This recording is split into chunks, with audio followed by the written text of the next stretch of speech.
Assalamualaikum warahmatullahi wabarakatuh. Alhamdulillahirabbil alamin wassalatu wassalamu ala asrofil anbiya wal mursalin wa ala alihi washabbihi ajmain. Rabbi shrah li sadri wa yassir li amri wahlul 'uqdatam min lisani yafqahu qawli.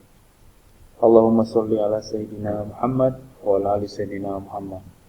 Bagaimana kabarnya adik-adik dari PGMI 1, 2, 3, dan 4? Semoga kita semua masih dalam lindungan Allah Subhanahu wa taala. Materi kita minggu ini adalah jenis penyakit menular.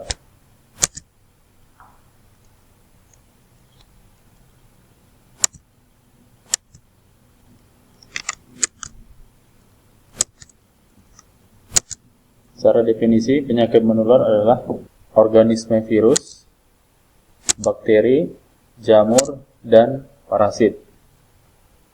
Ciri penyakit menular adalah dapat berpindah ke orang lain, sehingga menyebabkan orang yang tadinya sehat, bugar, bisa menjadi sakit. Dalam materi ini, penyakit menular akan Bapak rangkum pada hal-hal yang umum saja. Kalau berdasarkan ilmu kedokterannya, penyakit menular ini kurang lebih ada sekitar 30 jenis penyakit.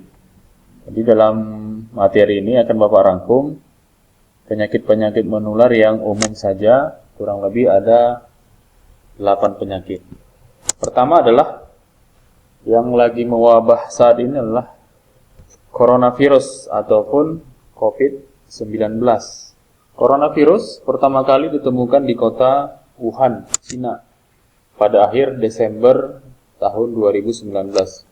Virus ini menular dengan sangat cepat dan telah menyebar hampir ke seluruh negara, termasuk Indonesia.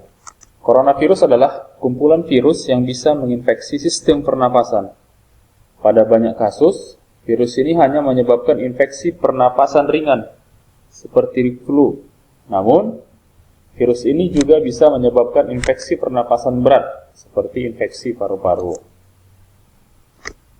Virus ini juga menular melalui percikan dahak dari saluran pernapasan, misalnya ketika berada di ruangan tertutup yang ramai, dengan siklus udara yang kurang baik, atau kontak langsung dengan penderita COVID-19.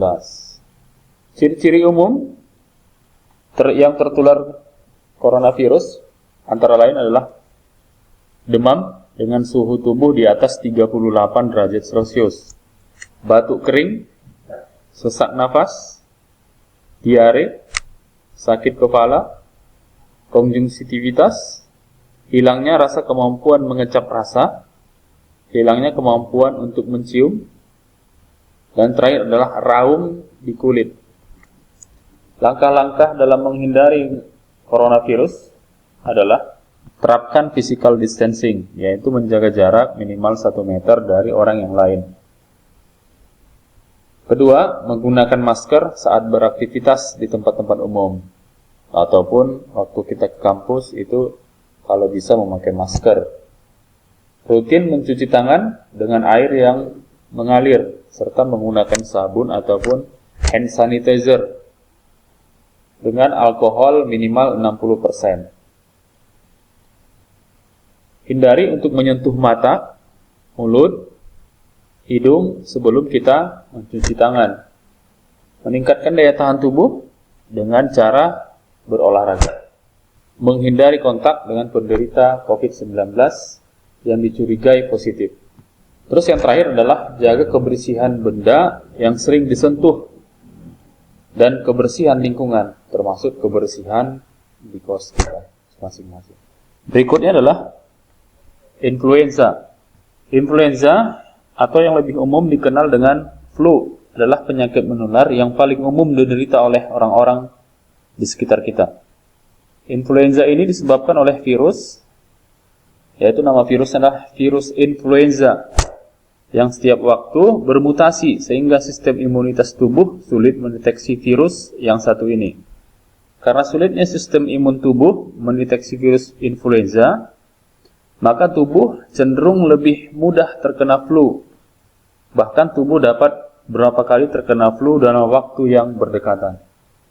Cara mencegahnya, menjaga daya tahan tubuh agar tidak mudah terserang virus. Misalnya dengan makan teratur, minimal 3 kali dalam satu hari, istirahat yang cukup, kurang lebih 8 jam, minum air putih yang banyak, berolahraga, dan jangan lupa minum vitamin C, ataupun yang bisa didapatkan dari buah-buahan.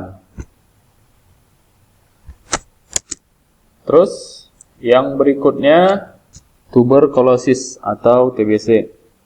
Tuberkulosis adalah penyakit infeksi saluran pernapasan yang disebabkan oleh bakteri basil. Akibatnya akan membutuhkan waktu yang lama untuk mengobati penyakit ini. Bakteri ini 90% cenderung menginfeksi paru-paru jika dibandingkan dengan organ-organ lain pada tubuh manusia. Penyakit ini biasanya ditandai dengan batuk terus-menerus, badan menjadi kurus, serta daya nafsu makan menurun.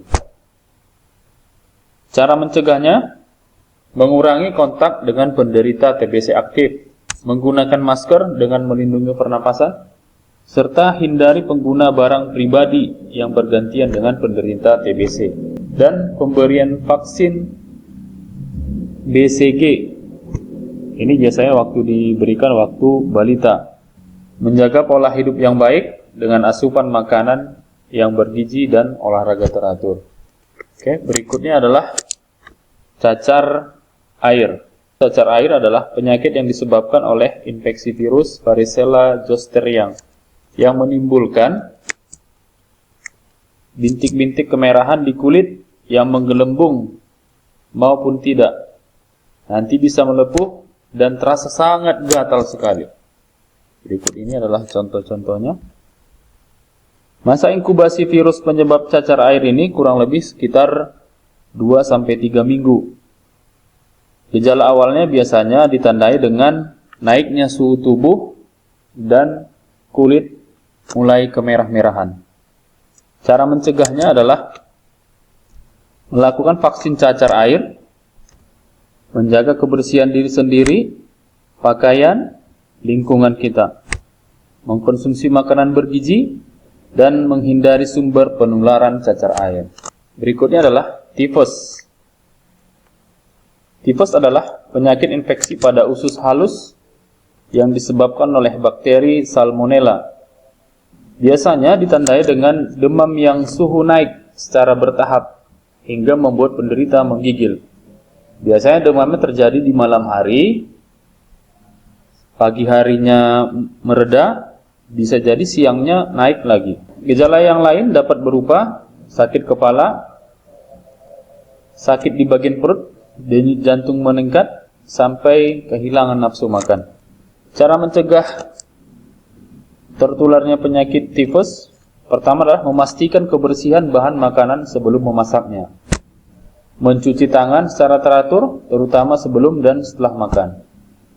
Membersihkan luka dengan segera mengobatinya. Hindari jajanan yang di pinggir jalan yang terlihat tidak higienis.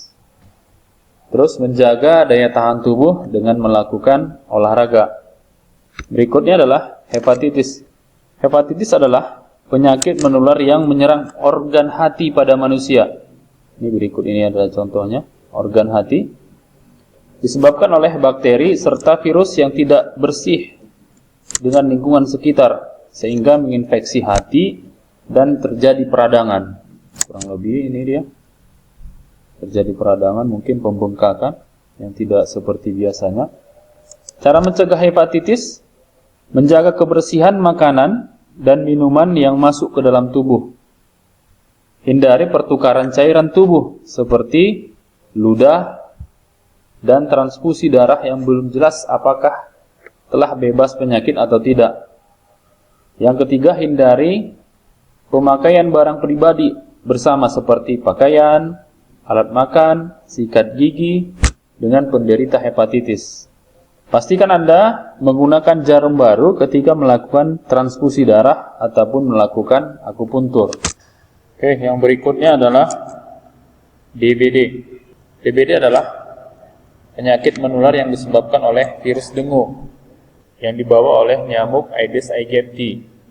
Gejala yang umum terjadi adalah demam tinggi pada beberapa hari, sakit pada persendian, muncul bintik-bintik merah, turunnya trombosit secara drastis, dan bisa terjadi pendarahan. Cara pencegahan DBD, pertama adalah membersihkan genangan air di sekitar rumah agar terbebas dari nyamuk Aedes aegypti. Menutup tempat-tempat penyimpanan air, mengurus bak mandi minimal 1 kali dalam 1 minggu. Membersihkan pekarangan rumah dari barang-barang bekas yang berpotensi sebagai tempat perkembangan nyamuk Aedes aegypti. Demikian materi kita pada minggu ini. Apabila ada pertanyaan, silahkan cantumkan di kolom komentar. Kita tutup perkuliahan kita ini dengan doa kafaratul majelis. Subhanakallahumma bihamdika asyhadu an la ilaha illa anta astaghfiruka wa atubu ilaik. Assalamualaikum warahmatullahi wabarakatuh.